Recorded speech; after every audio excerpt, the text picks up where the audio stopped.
Baik, bismillahirrahmanirrahim.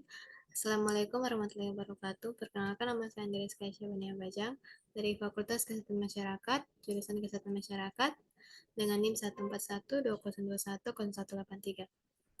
Di sini saya akan mempresentasikan tugas mata kuliah analisis kualitas lingkungan dengan topik pengaruh logam berat timbal terhadap kesehatan, dan dosen pengampu Bapak Nasruddin Syam, SKM MKes.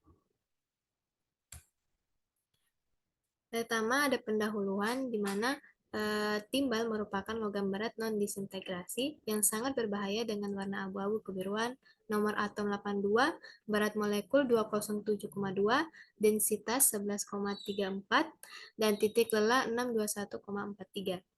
Ini dapat dengan mudah dibentuk, dicetak, dan digunakan untuk membentuk paduan melalui pencampuran dengan logam lain. Itu bisa ada dalam bentuk organik maupun anorganik. Timbal juga merupakan salah satu logam berat yang paling beracun dan sering dijumpai di lingkungan. Indeks kuantitatif yang berbeda saat ini digunakan untuk memperkirakan toksisitas Pb pada tingkat trofik dalam rantai makanan. Kemudian metode yang saya gunakan dalam literatur review saya dilakukan dalam bentuk literatur review dengan penelusuran jurnal melalui Google Scholar. Penelusuran dilakukan dengan kata kunci The Effect of the EVA Metal Lead on Health pada Google Scholar.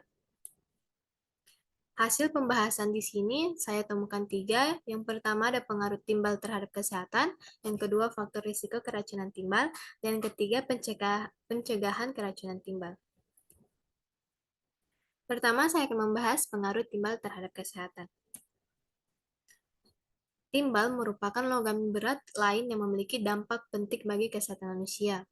Keracunan manusia sering dikaitkan dengan bensin timbal, penambangan, dan daur ulang baterai. Tetapi sumber keracunan mungkin tidak terduga dalam hal cat dinding atau bahan pengikat di pipa saluran pembuangan. Kemudian Pb atau timbal memasuki tubuh dapat melalui saluran pernafasan, saluran cerna, bahkan melalui kontak derma. Namun jalur penting untuk paparan Pb atau timbal terhadap manusia yaitu melalui pernafasan atau inhalasi. Paparan Pb ini berlangsung lama dapat mengakibatkan gangguan terhadap berbagai sistem organ seperti darah, sistem syaraf, ginjal, sistem reproduksi, dan saluran cerna. Menurut Palar tahun 1994, konsentrasi Pb atau timbal yang tinggi di udara dapat mengganggu pembentukan sel darah merah.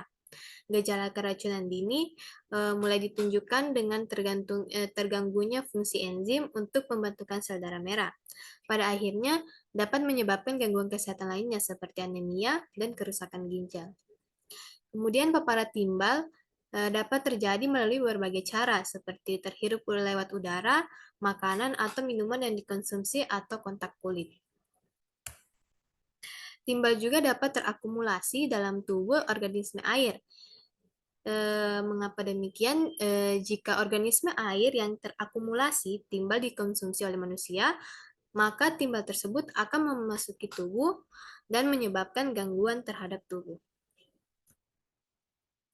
Selanjutnya, kita masuk ke faktor risiko keracunan timbal. Di mana di sini anak-anak berisiko lebih tinggi untuk keracunan timbal, karena tubuh mereka sedang dalam fase tumbuh kembang. Orang yang rentan keracunan timbal juga bisa yaitu orang yang memiliki pekerjaan yang berhubungan dengan timbal dengan berbagai sumber seperti bensin bertimbal. Kemudian juga proses industri seperti peleburan timah dan pembakarannya seperti tembikar, pembangunan kapal, pengecatan berbasis timbal, pipa timbal, daur ulang baterai, pencetakan buku, dan yang lainnya.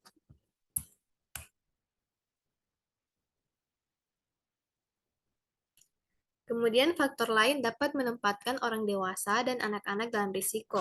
Yang paling utama adalah tinggal di gedung yang tidak direnovasi yang dibangun sebelum tahun 1978, di mana tahun ini ketika timbal secara resmi dilarang dari produk cat.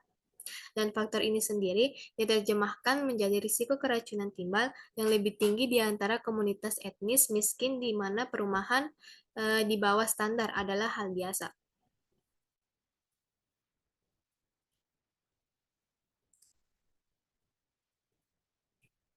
Kemudian, apa sih pencegahan yang bisa kita lakukan?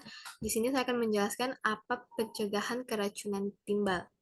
Pencegahan yang bisa kita lakukan itu bisa, yang pertama, kita harus sering mencuci tangan dengan baik dan menggunakan sabun, serta meningkatkan asupan kalsium dan zat besi.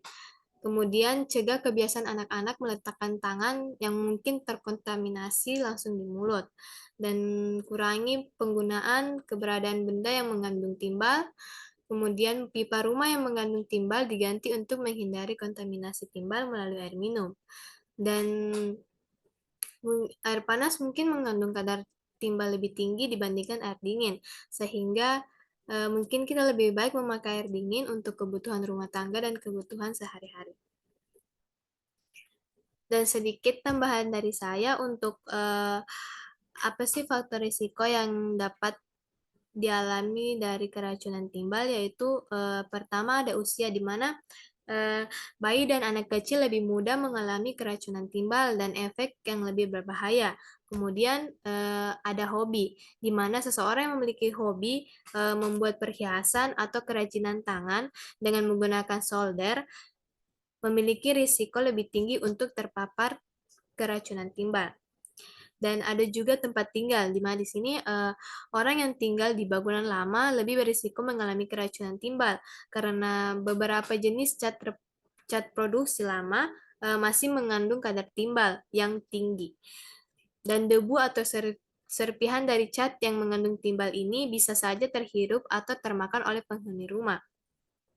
Dan sekarang juga kadar timbal pada cat sudah dibatasi. Namun di negara berkembang seperti Indonesia, beberapa cat rumah masih tidak memenuhi batas aman kadar timbal yang disetujui oleh WHO. Dan terakhir ada pekerjaan, di mana seseorang yang bekerja di pabrik pembuatan baterai atau senjata api, pertambangan atau tempat pengolahan minyak dan gas bumi memiliki risiko tinggi keracunan timbal. Mungkin itu saja yang bisa saya sampaikan, kurang lebihnya mohon dimaafkan, semoga bisa dapat dipahami. Sekian, wassalamualaikum warahmatullahi wabarakatuh.